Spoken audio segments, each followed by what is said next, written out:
Oi gente, tudo bem com vocês? Eu sou a Maia, muito prazer, seja muito bem-vindo, muito bem-vinda. Já se inscreve para não perder os nossos conteúdos, tá bom? Ah, não esquece que a gente tem também uma playlist só de louvores autorais.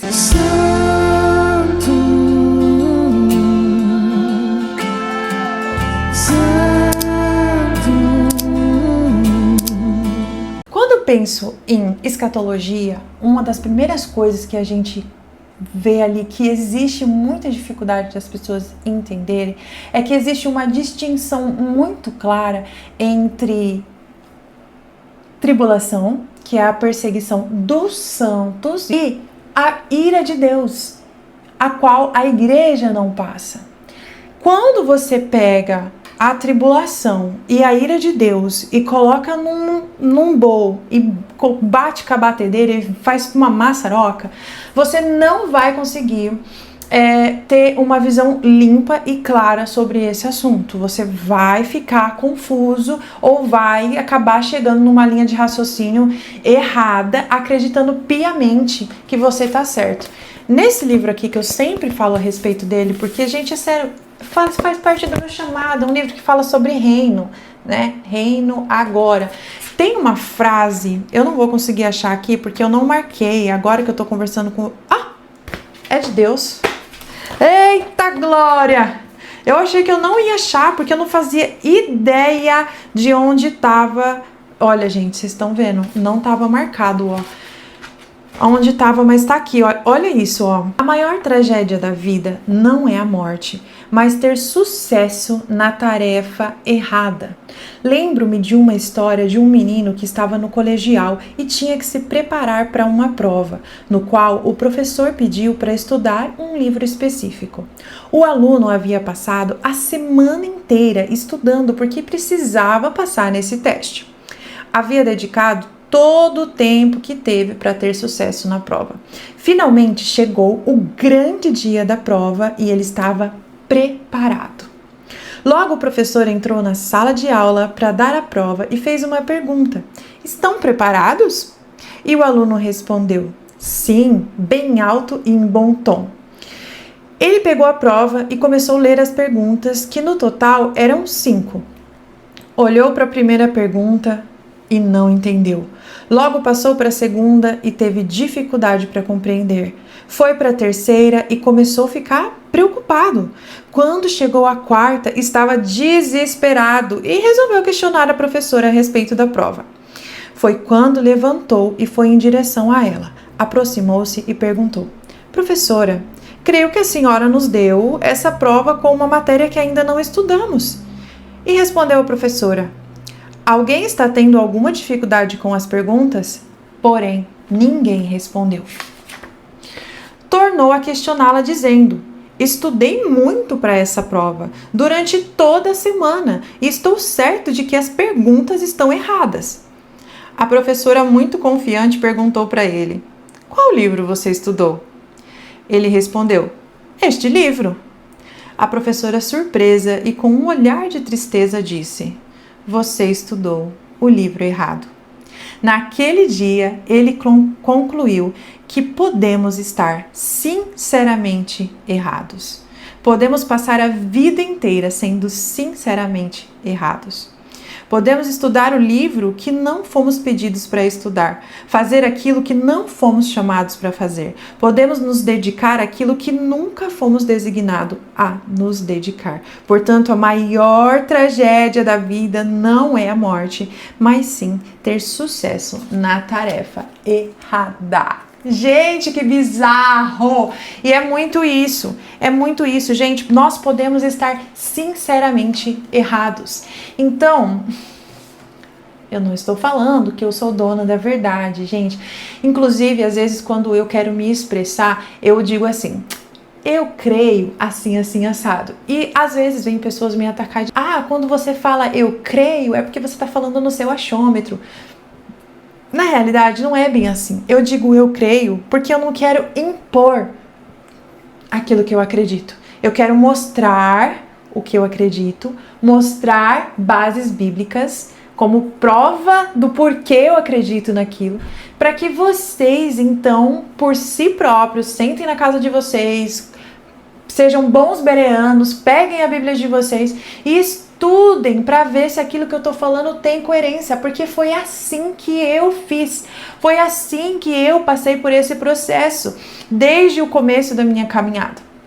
Eu não sabia nada das escrituras.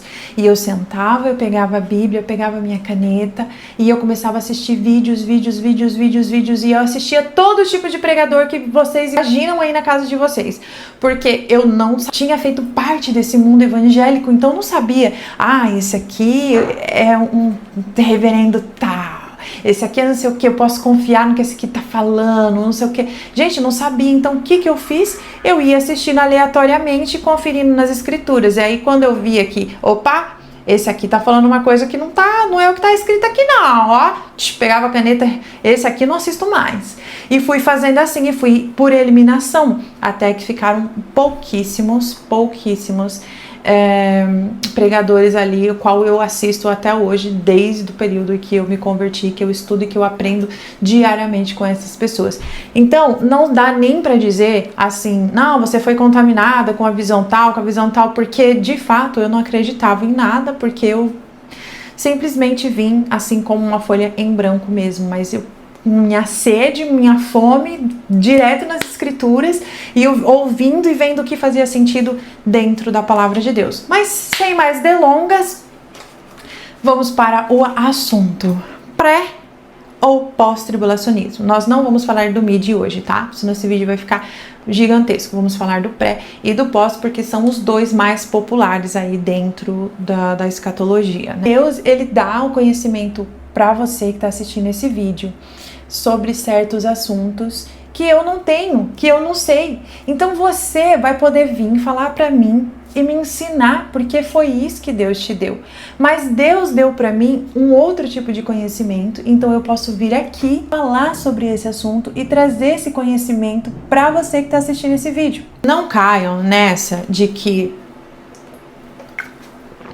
não é importante falar escatologia, tá? Não caiam nessa falsa humildade, sabe? Não caiam nesse falso pensamento de que não importa se é antes ou se é depois, o que importa é que eu tô com Cristo, porque se não importasse mesmo, Jesus não tinha perdido tempo, ou de certo que Jesus não tinha nada mais importante para fazer, né? E aí ele resolveu sentar ali com os discípulos, jogando conversa à toa, por isso que ele estava falando de escatologia, né? Eu acho que não, eu acho que se Jesus deixou, e eu digo mais para vocês, gente, Jesus disse, vigiai, né?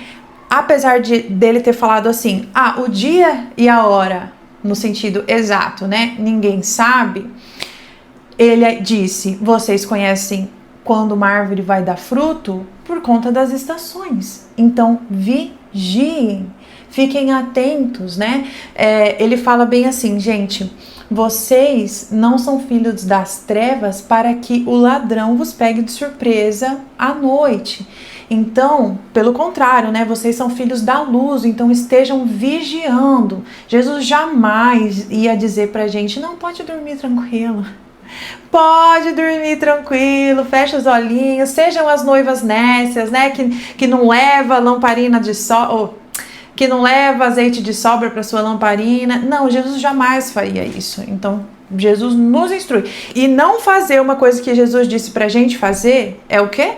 Desobediência. Então, se Jesus disse, estejam atentos, vigiem para que vocês entendam as estações, para que vocês saibam a proximidade dos tempos, e a gente não fizer isso, nós estamos em desobediência, né? E Jesus, ele estabelece uma ordem cronológica das coisas, né? Em Mateus capítulo 24, do versículo 29 ao 31, Jesus diz assim: e logo depois da tribulação daqueles dias, o sol escurecerá, a lua não dará a sua luz, as estrelas cairão do céu, os poderes do céu serão abalados. Então, aparecerá no céu o sinal do Filho do Homem, e todas as tribos da terra se lamentarão e verão o Filho do Homem vindo sobre as nuvens do céu, com poder e grande glória. E ele enviará os seus anjos com grande clamor de trombeta, os quais os ajuntarão os seus escolhidos desde os quatro ventos, de uma extremidade à outra extremidade dos céus. Gente, eu quero destrinchar, eu quero esquadrinhar esse versículo, aliás, estes versículos, né, com vocês. Porque só aqui, a gente já tem muitas informações importantes. Ele começa já dando um baita de uma dica. Gente, logo depois da tribulação daqueles dias. Opa, cérebro, vamos funcionar. Não é antes, não é no meio, é depois da tribulação daqueles dias. O sol escurecerá, a lua não dará sua luz. Depois, after a tribulação daqueles dias, o sol escurecerá. Então aparecerá no céu. Então, depois que tudo isso acontecer, sabe o que aqui tem uma coisa, gente? Aqui tem uma coisa maravilhosa. Já viram aquela música do A.F. Hope, né? Que fala assim: quando a meia-noite chegar. Esqueci o resto. A palavra de Deus vai nos falar que a vinda do Filho do Homem nas nuvens será como um relâmpago. Acompanhe aqui comigo. Será como um relâmpago que brilha, que se mostra do Oriente ao Ocidente. Aí eu penso, poxa vida, né? Mas tem que ser à noite, né? Inclusive a Bíblia vai falar que vai ser à meia-noite que vai acontecer, né? Lá na parábola das 10 virgens. Que chega à meia-noite e aí elas estão dormindo e tal. Lembra? Eu fico assim, poxa, mas quando é meia-noite aqui no Brasil, tem lugares que tá dia. Então, esse relâmpago não faz sentido se for brilho. Então, porque onde tá dia, o relâmpago não vai brilhar, porque ninguém vê um relâmpago de dia. Pode estar uma tempestade, tudo assim, mas se o céu tiver, por exemplo, aquele dia chuva e sol, casamento de espanhol, sol e chuva, casamento de viúva. Se tiver aquele dia bem nublado, bem escuro, nesse tipo de chuva, você talvez veja um relâmpago, mas ele não vai fazer tanta diferença quanto um relâmpago faz diferença à noite. À noite o relâmpago é estrondoso, brilha, todo mundo vê, dá pra ver quilômetros de distância. E aí a gente fica pensando a respeito disso, mas aqui meia-noite lá não é. E aí como que esse relâmpago vai brilhar e todo mundo vai ver do Oriente ao Ocidente? O sol escurecerá. A lua não dará sua luz. Vocês percebem o ponto que eu quero chegar aqui? Gente, o sol escurecerá, vai estar tudo escuro. Então a vinda do Filho do Homem nas nuvens será como um relâmpago que se mostra do Oriente até o Ocidente. Só aí a gente já consegue desmontar alguns argumentos dos pré-tribulacionistas, que dizem que vai ser assim, a vinda de Jesus secreta, né? Que ninguém vai ver, que vai ser num piscar de olhos, assim, tipo, um piscou, né? Quem tiver que ser arrebatado vai ser e o resto vai ficar. Eu não consigo achar base bíblica para isso. Jesus, ele deixa uma ordem cronológica para as coisas acontecerem. E isso é muito fácil da gente conseguir identificar. A gente basta querer e ler o texto, né? Ligar uma coisa na outra. Por exemplo, a gente acabou de ligar essa questão de realmente vai estar escuro quando Jesus voltar. Vai ser noite, independente do horário que seja, vai ser noite. Porque o relâmpago precisa brilhar e todo olho precisa ver. Verão o Filho do Homem vindo sobre as nuvens do céu. Todos verão, acabou de falar, ó, todas as tribos da terra se lamentarão. Se todas se lamentarão, é porque todas verão o Filho do Homem vindo sobre as nuvens do céu. E como que ele virá? Com poder e grande glória. Que poder e grande glória é essa que Jesus vai vir secretamente e ninguém vai ver? Eu não sei que tipo de poder e que tipo de glória é essa, porque até onde eu sei, a glória de Deus, ela se manifesta com peso e com jactância, que significa brilho, esplendor. Veja só como uma coisa se encaixa perfeitamente na outra, trazendo toda essa revelação em poucos versículos, né? Depois disso, depois que a gente vê o sinal do Filho do Homem na nuvem, que é o relâmpago, né?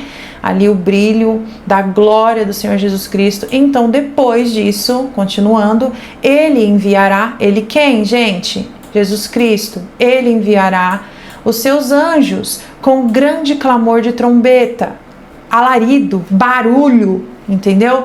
Jesus vai enviar esses anjos para fazer o quê? Qual a missão desses anjos? Ajuntar os escolhidos desde os quatro ventos, de uma extremidade à outra do céu. Então, Jesus Cristo vai vir, todo mundo vai ver. Depois que todo mundo vê, é que Jesus vai dar a ordem para os anjos. Vocês estão conseguindo acompanhar o versículo?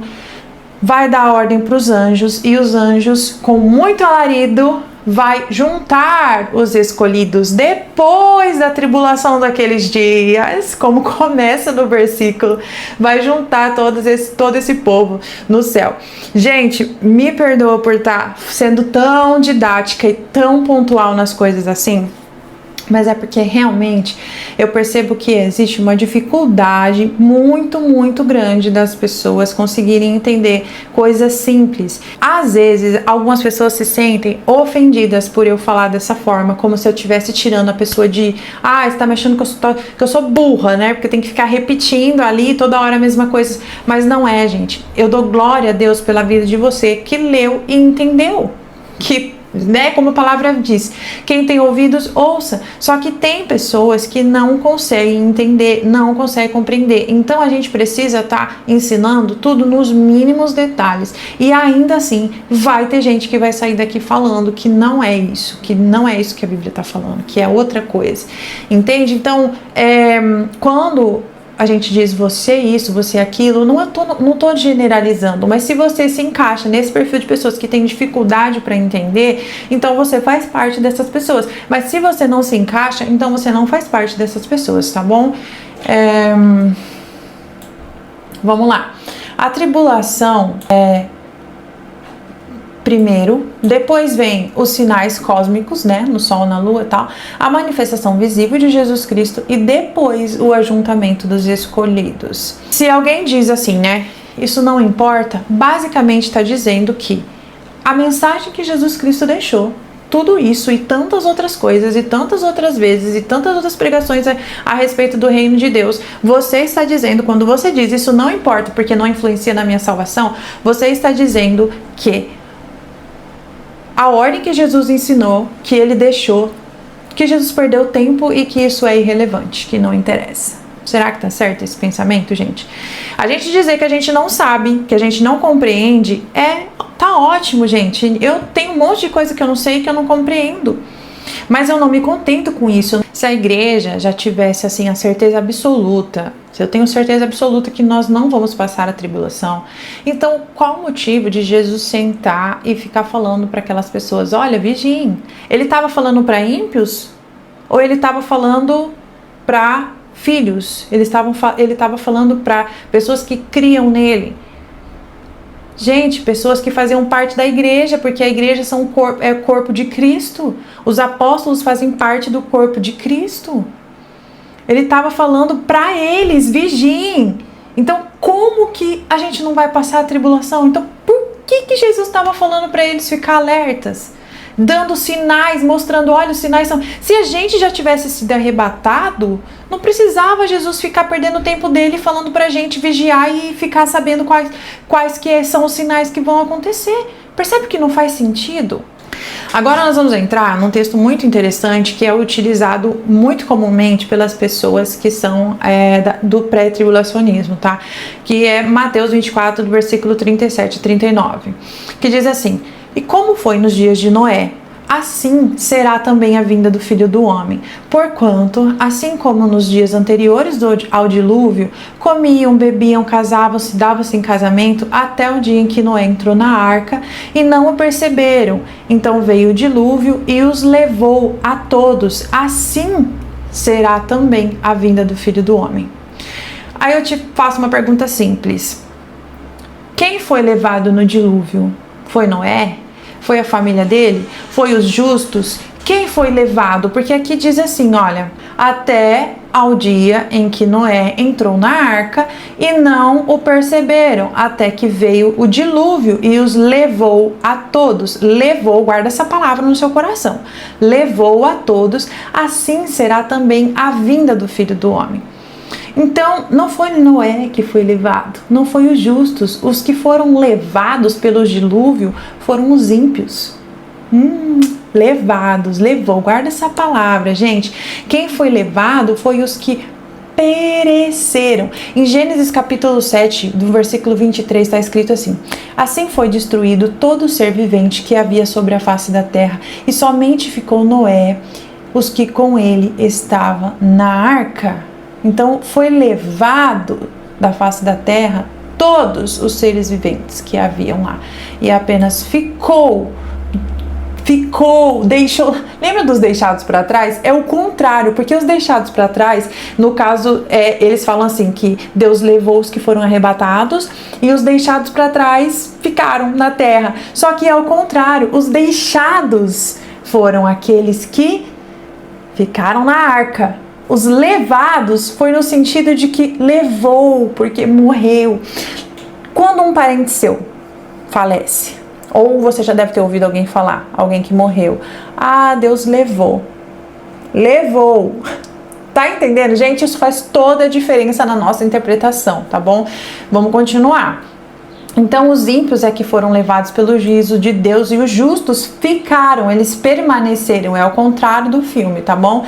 Então, Jesus, quando ele diz assim, um será levado e o outro deixado, o contexto imediato ele já definiu o que quer dizer. A própria Bíblia já se explica, né? Aqui a gente entendeu quando Jesus diz, um será levado e o outro deixado, é deixado vivo. O levado irá de arrasta. Aí, olha que interessante, gente. Eu marquei aqui também esse versículo que eu sou apaixonada, porque ele dá um norte pra gente. Ele dá uma luz. Ó, onde estiver o cadáver. Lembra disso, gente? Ele fala assim, ó, ainda em Mateus, capítulo 24, eu não marquei aqui, mas eu acho que é versículo 28, se eu não me engano. Ele fala assim, ó, pois onde estiver o cadáver, ali se ajuntarão os abutres. Começa a fazer uma conexão aqui comigo, gente. Jesus está falando que um será levado e o outro deixado. Aquele que foi levado no sentido de que vai morreu. O que acontece quando tem corpos? As aves começam a circundar. Então, antes de eu ter esse entendimento, eu lia e eu não conseguia compreender. Eu ficava assim, meu Deus, mas como assim? O que tem a ver? Onde estiver o cadáver, vai se juntar abutre, mas o que tem a ver? Cara, quando eu entendi isso, tudo fez sentido. Ali vai ter abutre, porque pessoas serão levadas, as suas vidas serão ceifadas. O próprio Deus vai dizer que a terça parte da terra no final dos tempos, todos serão levados, a terça parte da terra. Gente, vai ter muita gente que vai e não vai ficar. Quando ele está falando sobre os abutres, ele está falando sobre juízo. Veja que Jesus, ele não diz assim, ó, antes da tribulação eu vou tirar vocês da terra e vocês vão ser livres de tudo isso. Não.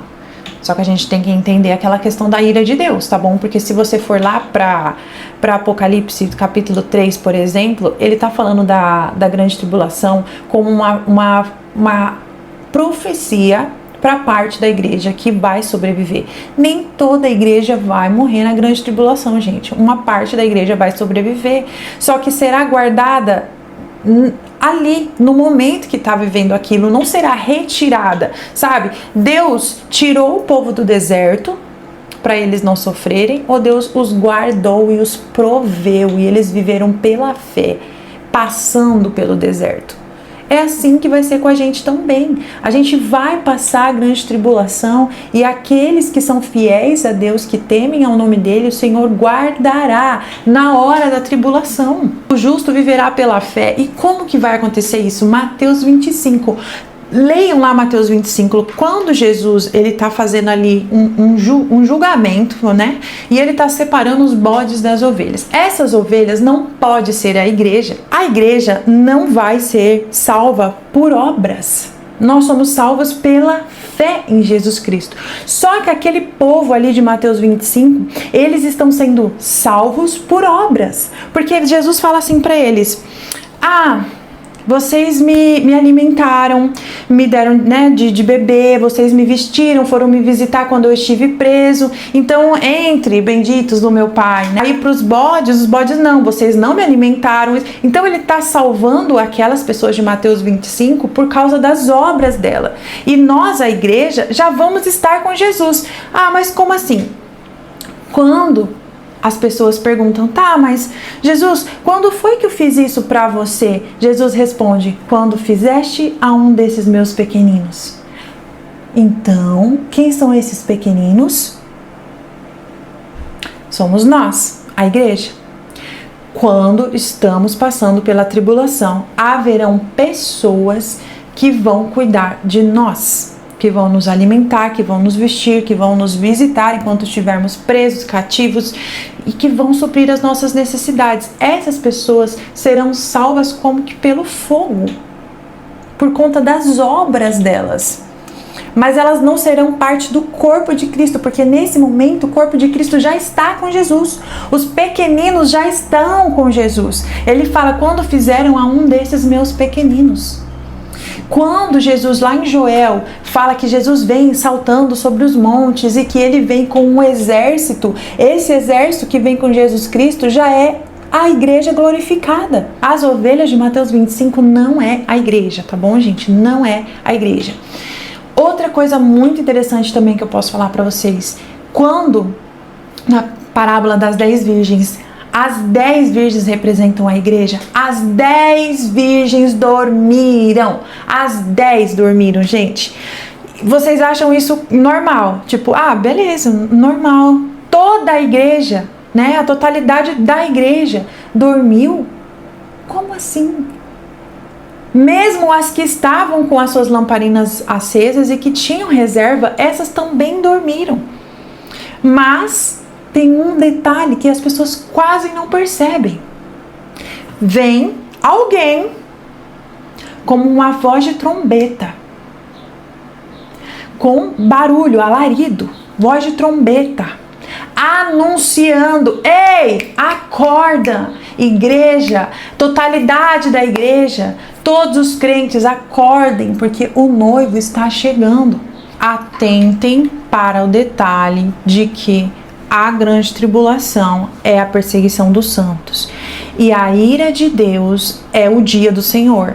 É o dia que Deus escolheu para derramar o juízo dele sobre a terra. E esse juízo de Deus nós não passamos, porque nós éramos inimigos de Deus, mas depois que Cristo entregou a vida dele em nosso favor para nossa redenção, nós passamos de inimigos de Deus para amigos de Deus. Então, o juízo de Deus é para os ímpios. São dois eventos distintos, tá? Que se a gente não souber aí diferenciar, a gente vai fazer confusão e vai achar que um versículo que tá falando sobre uma coisa tá falando sobre outra, e enfim, a gente precisa estar bem atento para isso e entender. Quando fala assim, no dia do Senhor, é juízo de Deus. Tá? A perseguição dos santos é tribulação, ou tentação, que a Bíblia vai dizer, são coisas diferentes, tá?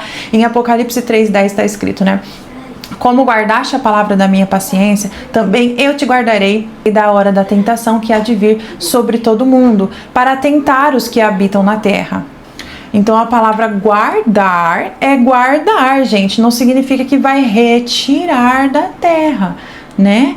Então, em João capítulo 17, no versículo 15, Jesus ele ora assim: não peço que os tire do mundo, mas que guarde-os do mal.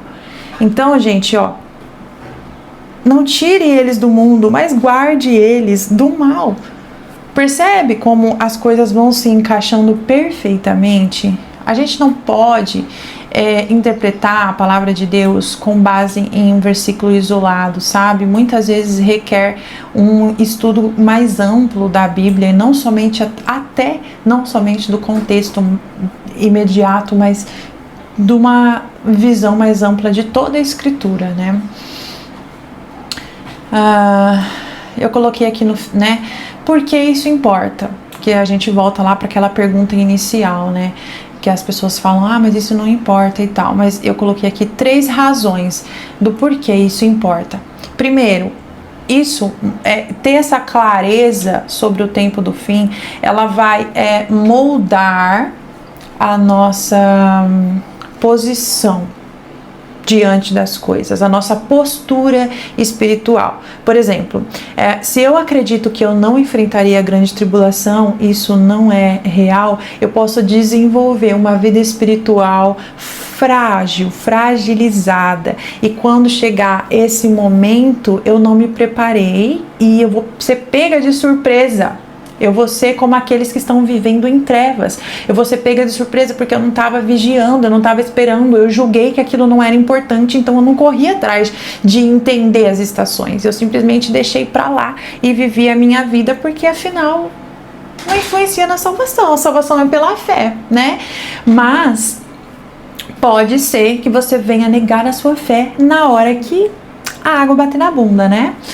Número 2, eu coloquei afeta a vigilância, né? Que Jesus disse, Jesus disse vigiar. Gente, Jesus não disse relaxa, gente, fica de boa. Não, Jesus disse estejam alertas, atentos, né? Ele deixou uma ordem. Se a gente vai contra essa ordem, a gente está em desobediência. E no terceiro eu coloquei que nos prepara para a perseverança, né? Em 2 Timóteo capítulo 3, versículo 12 está escrito: e também todos os que piamente querem viver, eu coloquei piamente, mas eu não sei se é piamente ou é piedosamente, eu vou conferir, querem viver em Cristo Jesus, padecerão perseguições. O Novo Testamento nunca prometeu ausência de tribulação, gente, mas se a gente perseverar em Cristo, nós teremos a nossa recompensa.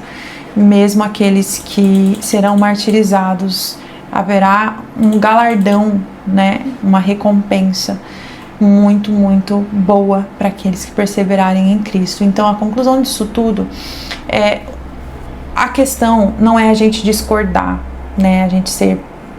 É menos ruim a gente discordar nesses sentidos do que a gente simplesmente dizer que isso não importa.